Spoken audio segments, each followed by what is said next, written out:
SSC 2024 তোমরা যারা board পরীক্ষা দিতেছ তোমাদের পদার্থ বিজ্ঞানের স্পেশাল সাজেশন 25টা এমসিকিউ এসে থাকে বোর্ড পরীক্ষাতে। 25টা এমসিকিউ যেন তোমরা বোর্ড পরীক্ষাতে কমন পাও, এই জন্য আমরা এই শীটটা রেডি করেছি। তোমাদের সংক্ষিপ্ত সিলেবাসে যে অধ্যায়গুলো রয়েছে সেই অধ্যায়গুলো থেকে বাছাইকৃত এমসিকিউ রাখছি যেন এখান থেকে তোমাদের 25টা এমসিকিউ কমন পাও তোমরা। তো চলো আমরা এগুলা শিখবো। তো তোমরা যারা এই পিডিএফ গুলো আমাদের থেকে নিতে চাও ভিডিও শেষ পর্যন্ত দেখো, ভিডিও শেষে বলে দিব কিভাবে নিবা। তো 1 নাম্বার, পদার্থবিজ্ঞানকে প্রধানত কয়টি শাখায় ভাগ করা হয়েছে?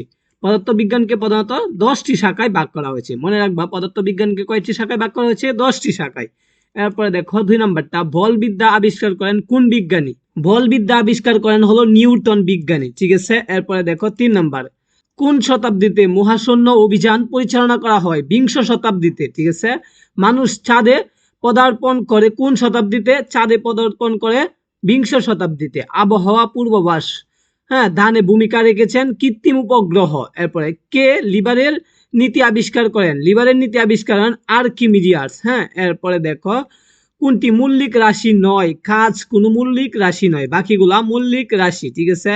সঠিক সমীকরণ কোনটি? সঠিক সমীকরণ বল সমান সমান ভর ইন্টু দূরত্ব ডিভাইডেড বাই সময়ের উপর স্কয়ার। এরপরে মৌলিক রাশি কোনটি? মৌলিক রাশি, ভর হলো মৌলিক রাশি।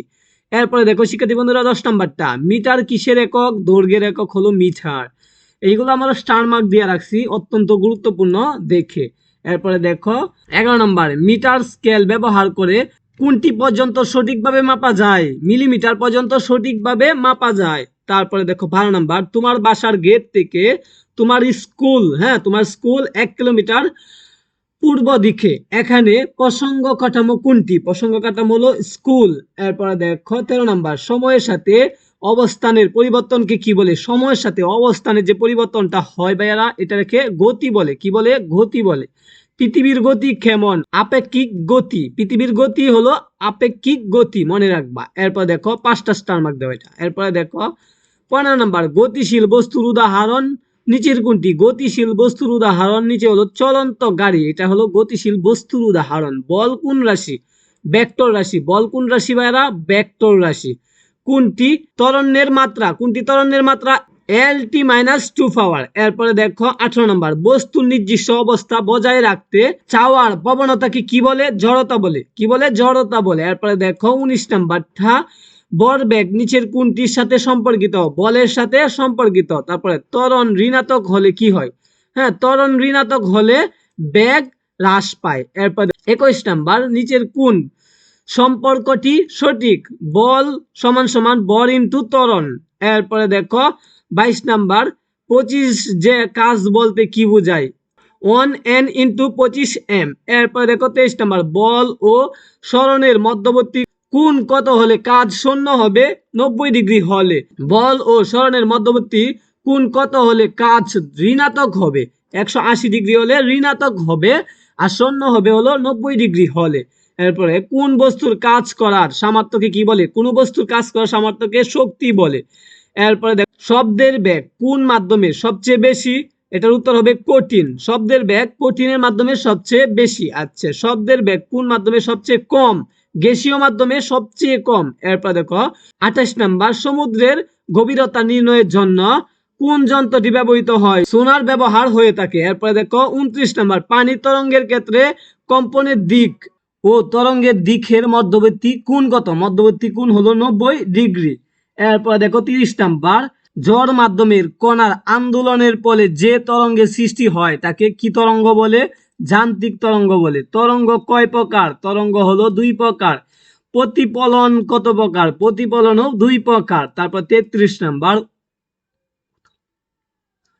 উতল পথ উথল পর্ত দর্পণ। উতল দর্পণ কোথায় ব্যবহার করা হয়ে থাকে? গাড়িতে ব্যবহার করা হয়ে থাকে। 34 নাম্বার, কোন দর্পণে বাস্তব ও অবাস্তব উভয় প্রকার প্রতিবিম্ব গঠিত হয়? অবতল। এরপরেরটা দেখো 35 নাম্বার, গুলীয় দর্পণের প্রতিফলন পৃষ্ঠের মধ্যবিন্দুকে কি বলে?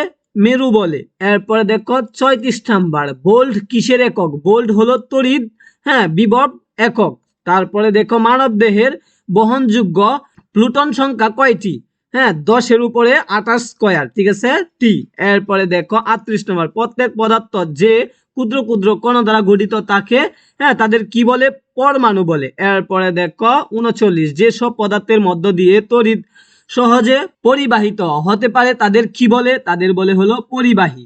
এরপরে দেখো পরিবাহী পদার্থ, প্রথমটা এবং দ্বিতীয়টা সঠিক, মানব দেহে ধাতু এই দুইটা সঠিক, কাগজ এটা হবে না, এই জন্য উত্তর হয়েছে ভাইরা 1 নাম্বারটা। পদার্থ সৃষ্টিকারী মৌলিক কণাসমূহের মৌলিক ও বৈশিষ্ট্যমূলক ধর্মকে কি বলে, আদান বলে। এরপরে দেখো পদার্থ সৃষ্টিকারী মৌলিক কণাসমূহ মৌলিক বৈশিষ্ট্যসমূহ, এটাকে আচ্ছা এটা দেখলাম। এরপরে দেখো 43 নাম্বার, তড়িৎ ক্ষেত্রের প্রবলতাকে কি বলে, তীব্রতা বলে। নিচের কোনটি নির্দিষ্ট দিক আছে, ব্যাগের নির্দিষ্ট কি আছে ভাইরা, দিক আছে, ব্যাগের নির্দিষ্ট দিক আছে। 45 নাম্বার, ঘর্ষণ কয় প্রকার, ঘর্ষণ হলো 4 প্রকার। তো সবগুলা মনোযোগ সহকারে 2-3 বার পড়ো, ঠিক আছে। আর যারা হোয়াটসঅ্যাপে যোগাযোগ করতে চাও তোমাদেরকে আমি হোয়াটসঅ্যাপ নাম্বার দিই 019 তারপরে 52 এরপরে 3 বার 62, এই নাম্বারে তোমরা কি করতে পারো, যোগাযোগ করতে পারো। হোয়াটসঅ্যাপে যোগাযোগ করবা 019 52 62 62, এই নাম্বারে যোগাযোগ করলে তোমাদেরকে